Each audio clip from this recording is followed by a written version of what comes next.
Hey gang, hope you're all doing good out there today.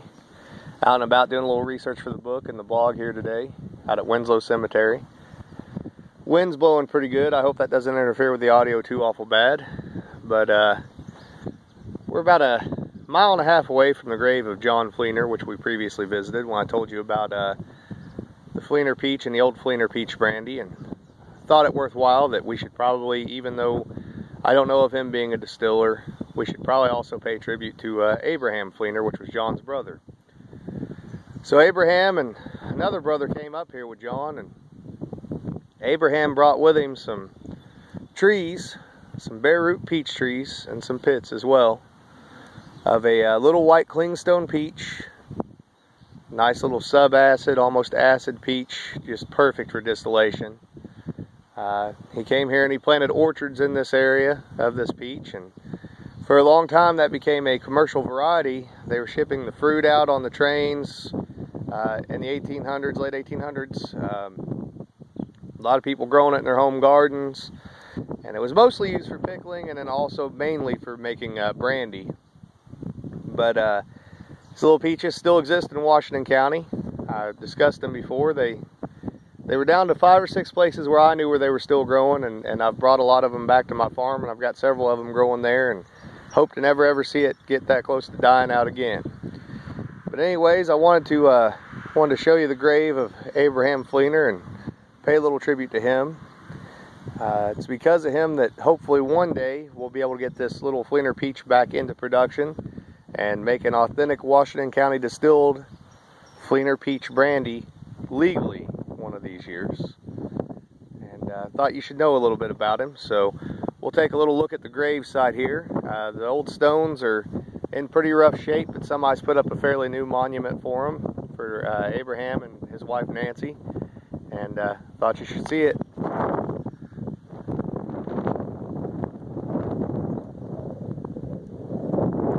So anyhow, I'll show you around Winslow Cemetery real quick. I'll stand up.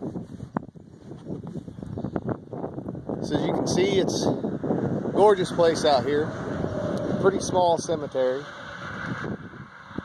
A lot of history packed in one little area. But I can't go without also telling you that there is another distiller buried here in this cemetery somewhere. A fellow by the name of Boling. Now, Bailey was a inventor. He had a lot of patents on a lot of different things. Born back in the 1850s. Died, I believe, October 7th, 1923. And Bailey, he come up on hard times, as people sometimes do, and word got out to somebody that Bailey was making some pawpaw brandy, as we've discussed before on the blog. It's a pretty common thing around here in years when peaches and apples didn't do real good, people turned to pawpaw. So the excise police, being what they are, showed up at Bailey's farm out at South Boston, Indiana, not too far from where I live in Pekin, and they found several barrels of pawpaw brandy mash ready to be run through the still. Although they did not find any liquor or a still itself. It's unclear exactly what started it and how it started, but somewhere along the line somebody shot at somebody. Bailey took off running and he fired some shots. And when he fired those shots, he saw a couple of these excise men hit the ground. Now the excise men didn't catch Bailey, and he took off into the countryside. About a day later, he showed up at a friend's house and got him something to eat, and told the friend the story and told him about how guilty he felt about what he'd done to these excise people. And he disappeared again for about a day and showed up somewhere else to eat. Same story.